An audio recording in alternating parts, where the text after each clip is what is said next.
Every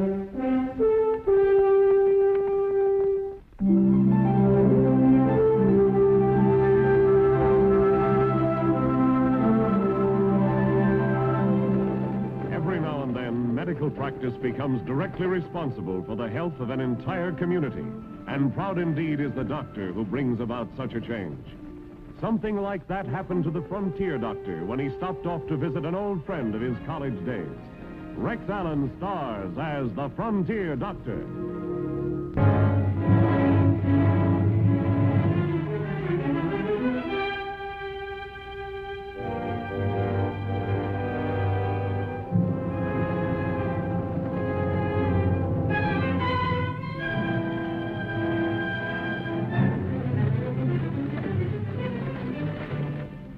I was on my way back to Rising Springs from a medical convention in Kansas City when I decided to stop off at an oil town named Richville to see an old friend. The old friend was a former patient of mine, a lawyer named Harry Clark who had come west to make a name for himself and had surprised all of us by doing just that.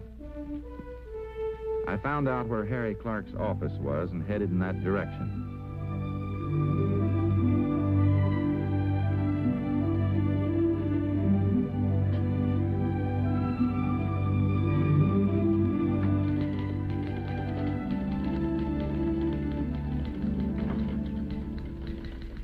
Pardon me. I'd like to see Mr. Clark, if I may. Mr. Clark isn't... I'm sorry, sir, but are you new in town? Well, yes, I just came in on the stagecoach. Oh, then of course you wouldn't know. Mr. Clark is... He's passed away. He's passed away? Last week, sir. It was quite sudden. Sudden? What was wrong with him? Some kind of infection.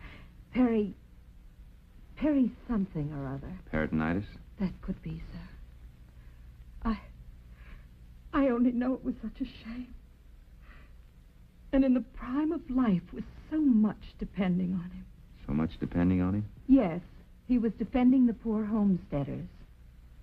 They were being dispossessed and driven from their land by the oil companies. Young Mr. Hamilton, his junior partner, has taken over the case. Mr. Hamilton isn't in right now. He's in court. Could I tell him you called? No, don't bother him. He wouldn't know me anyway. I'd better be on my way. Bye. Good day, sir. The unexpected news of Harry Clark's death unnerved me. It's like that when someone your own age dies. It's almost as if you had died a little yourself. I turned into the nearest lunchroom to collect myself over a cup of coffee.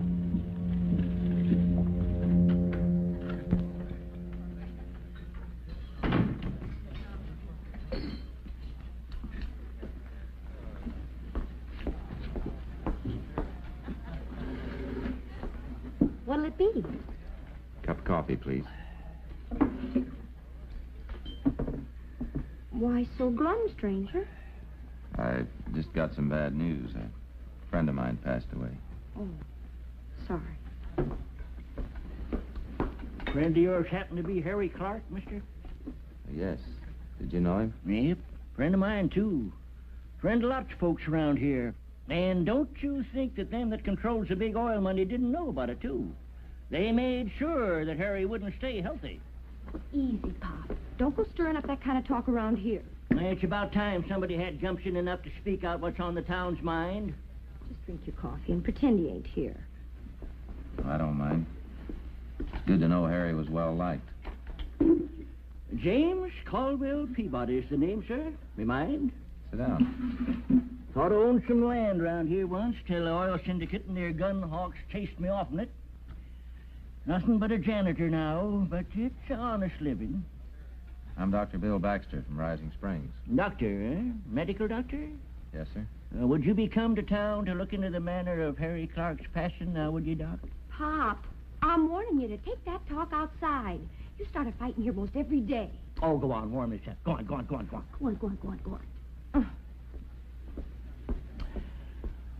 Do you know anything about the big property fight that's waging in this here town, Doc? The people versus the syndicate that's gobbling up all the oil land? You know anything about that? No, I hadn't heard about it.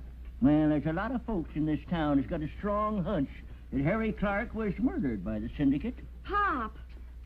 You don't pay attention to him, mister. He's just an old busybody. Everybody knows about his tall tales. Tall tales, eh? Yeah.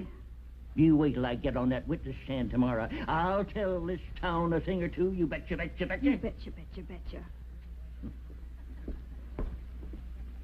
Are you sure that you didn't come to this town to investigate the reason for Clark's sudden death? Hmm? Look, I've got to get out of here. My stagecoach is overdue.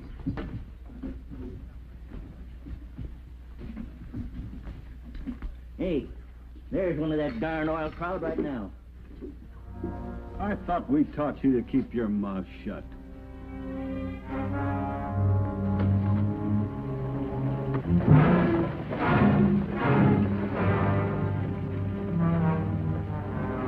Hey!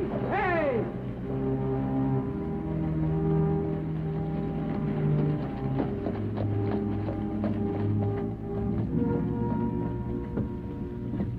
Well, looks like fate kind of took a hand there, son.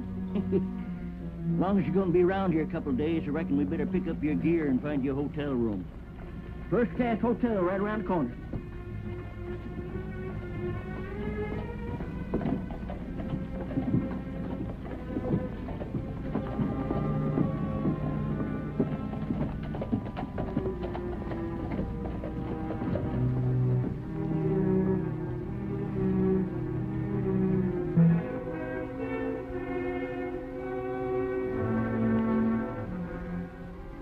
These scraps of paper in the wastebasket of the county clerk's office. Not just scraps of paper, Doc, but 10 money wrappers. You know, them bands made out of paper that comes wrapped around money when it comes in bundles. And each one had $1,000 marked on it. I also found a manila envelope that had registered mail marked on it. So you took all these wrappings over to Mr. Clark. You figure they killed him for that? Why not? We got a new county clerk in this here county. Slocum's his name. Never did trust him. I can smell a bribe a mile away. Why, he could do away with the record book of our property deeds and we'd all be sunk. But your own coroner testified the cause of death. Acute peritonitis. I don't mean the same. Coroner and the county clerk are the same man in this county. Why, Slocum had the power to have a man like Clark murdered, cover over a wrong deed. And as coroner, he could say that he died of almost anything now, couldn't he? Wouldn't be that easy, Pop.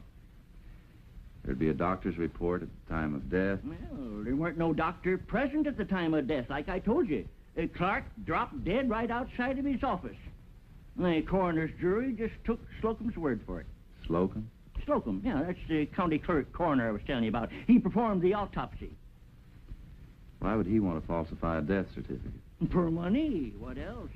What else would a feller falsify and steal and commit murder for? It's very serious accusing, Pop. I couldn't just take your word for it. We don't have to. Just ask anybody in this town. Why don't we forget it, huh? It's none of my business anyway. I reckon I'm mistooken in you, Dr. Baxter. From the way you talked, I thought you was a friend of Harry Clark's.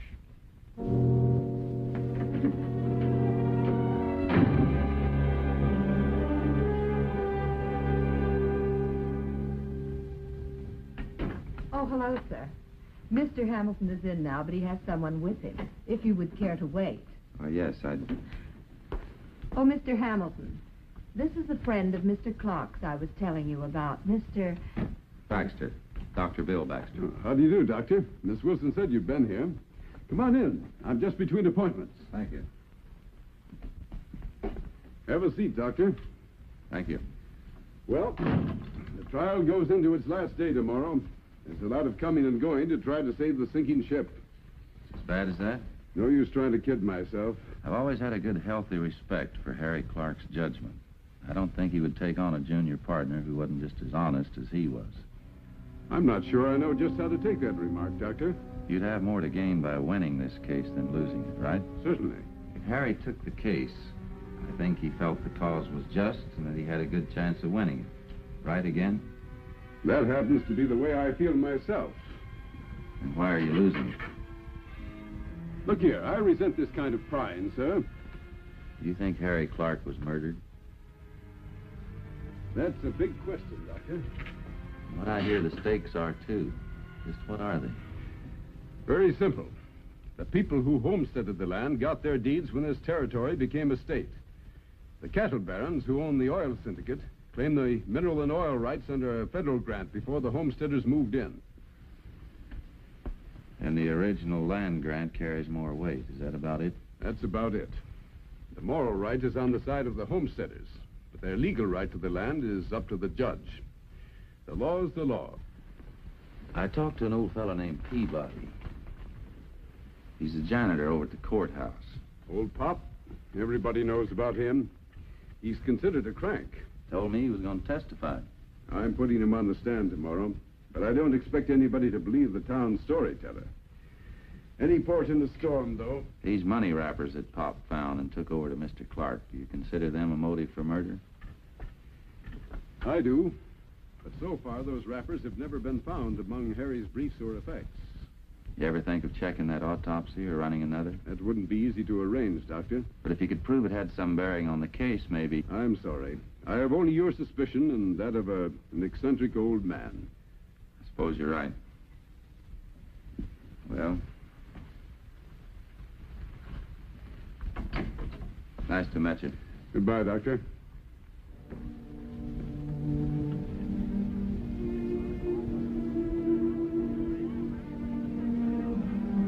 Please, Pop. Come on now. Excuse me, please. Pop. Excuse me. Oh, Doctor, thank goodness. Pop had an attack. He was just sitting there and he suddenly got sick. He had like a fit or something. Couldn't get his breath. Is he all right, Doctor? No, he's dead. One of you gentlemen get the coroner. There'll have to be an autopsy. I'll get him, Doc.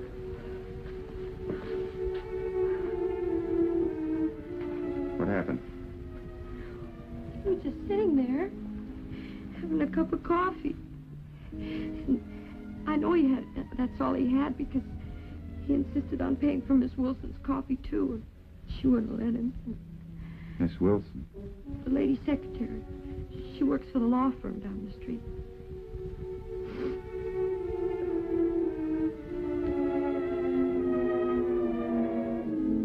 In view of Pop's connection with this case and the reference the waitress made to Miss Wilson, I made it a point to visit the coroner's office.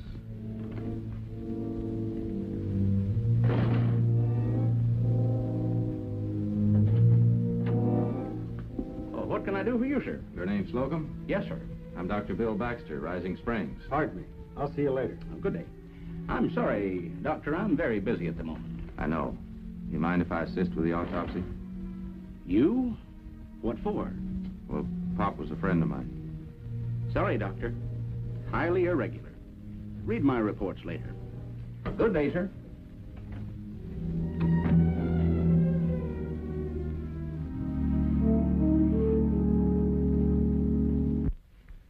You're sure Pop died of strychnine poisoning? I didn't say I was sure. Only an autopsy could prove that. But he had all the symptoms. Tetanic convulsions, respiratory failure. All right. Granted he was poisoned. There's still the question who and how. The waitress in the cafe placed your secretary as the last person with him. She could have slipped the poison in his coffee. But think what that means. She was here before I came. Harry's secretary. He brought her from the east? No.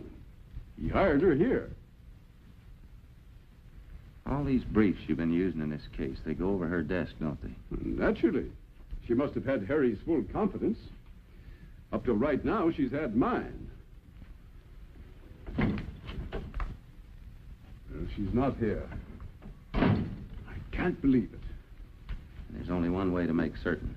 That's an autopsy on Pop. You, don't believe the coroner's report of heart failure, huh? Do you? And why don't you give me a chance to do an autopsy? All right. You'll have it. You'll have it if I have to... Never mind. Just stick tight to your hotel room till you hear from me. been followed ever since I hit town. Let's get out of here. Keep low. It was almost midnight when Hamilton called for me, telling me everything was ready. From the way Hamilton acted, I knew that although he had a key to the coroner's office, he did not have official permission for the autopsy. But since he didn't volunteer an explanation, I knew better than to ask. This was no time to let legal red tape stand in the way of establishing a possible clue of murder. The laboratory's in here, Doc. I suggest you pull the outside shades down before you start to work. Just one thing. Did you question Miss Wilson? I thought we'd better wait for the results of the autopsy. I'm keeping her working late, though. Typing material for tomorrow's session in court. She won't close the office till I get back. I'll be as quick as I can. What I had to do wasn't pleasant, but it had to be done. And the laboratory was well equipped for the job the coroner should have done in the first place.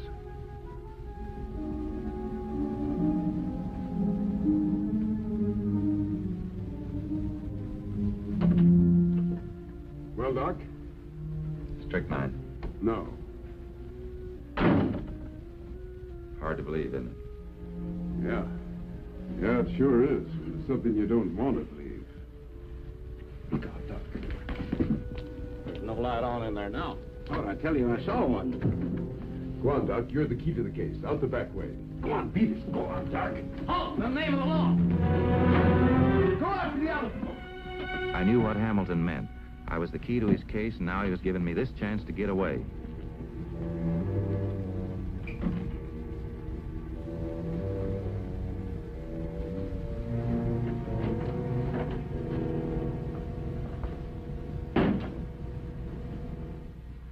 Oh! You frightened me. Did I, Miss Wilson? Yes. Well, I didn't think anything could frighten you, Miss Wilson. I beg your pardon, Doctor. I mean anyone who could poison an old man. Cold-bloodedly drop a pellet of strychnine in an old man's coffee. You wouldn't think a person like that would frighten very easily, would you, Miss Wilson? I don't. Really, sir. I haven't the least idea what you're talking about. Is that how you poisoned Harry Clark? Did you put it in his coffee, too? I understand he was found just outside on the street. Did he just have time to stagger out of here, trying to get help, gasping for breath, while you stood right about where you are now and watched him, Miss Wilson? Is that how it was? You get out of here. You get out of here. Right now, or I'll... Go ahead and scream for the constable. In fact, I'll help you. Better yet, why don't both of us go over and see him? Together. Let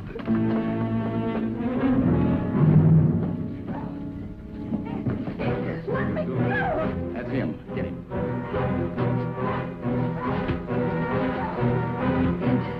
He knows. Let's go.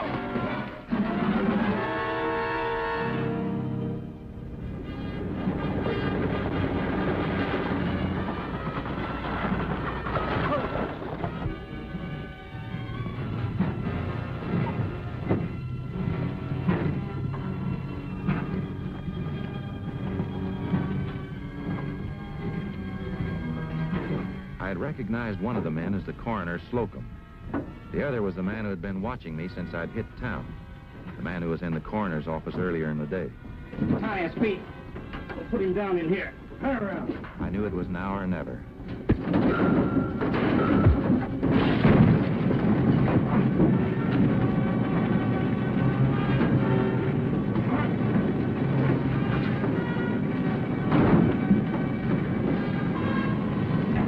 Let the fire take care of it. Let's go.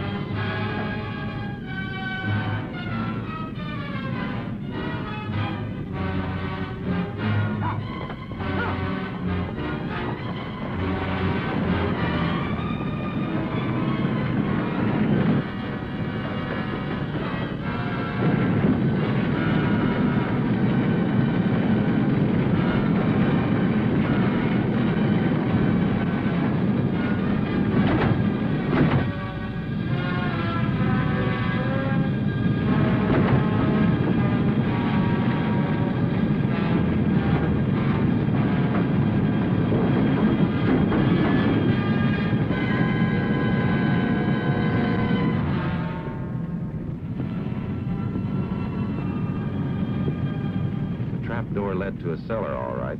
I thought I'd be safe from the fire underground. I was wrong.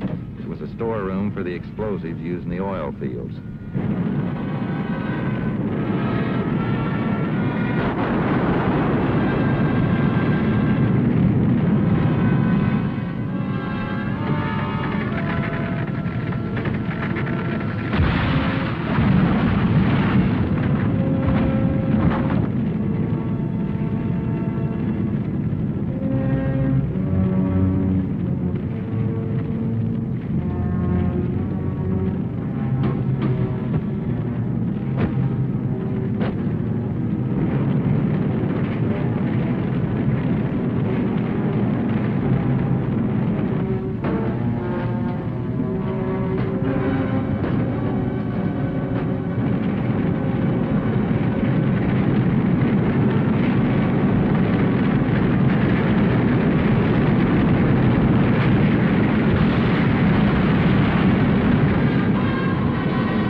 Told the firefighters my problems, they were only too willing to help. It was after daybreak before I got back to town.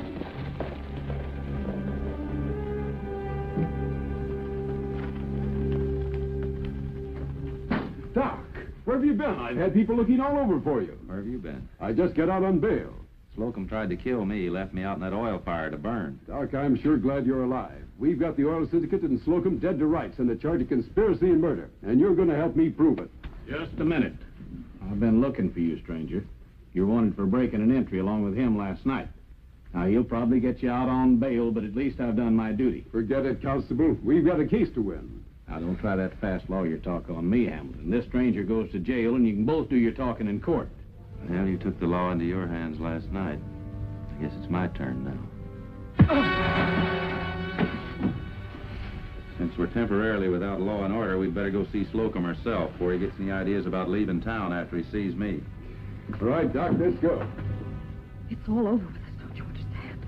Hamilton knows the old man was poisoned. Oh, knowing something's one thing, but proving it is something else. Doc Baxter's dead. Without him, Hamilton's all washed up. For lack of evidence, they'll laugh that two-bit lawyer right out of town. You're a fool. There are other lawyers. The 10,000 we got, that's just chicken feed. When the court decides in our favor, we get another 50,000. Please. Calm yourself, Let's Jane. get out of here Calm now. yourself. Please.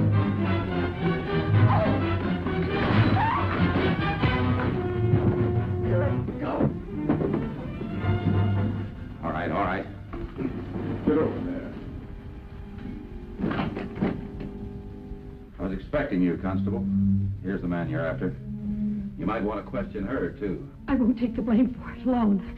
I won't. He's as guilty as I am. I'll tell you everything you want to know. Everything, do you hear? I'm guilty. Sure, I'm guilty. But he is, too. Well, I sure wish I knew what was going on around here. Suppose you take us all over to the judge's chambers, Constable. Then you'll get everything straight. That's a good idea. Here you are, Constable. Thanks, stranger. Will you trust us to follow you in a few minutes? We've got to pass the word to the squatters to fight that fire. From now on, it'll be their own property they'll be saving. You bet I will. Let's go, Doc. All right, come on. You two. Come on. Miss Wilson's confession uncovered the oil company's conspiracy, and the judge canceled their land grant. The settlers regained possession of their property and became richer than their fondest dreams. Miss Wilson and Slocum were quickly indicted by the court for the murders of Pop and Harry Clark. Richville was lavish with their praises. Their thanks made me feel guilty, for I couldn't help feel old Pop Peabody and Harry Clark, wherever they might be, had a hand in the fighting and winning of the case for the settlers.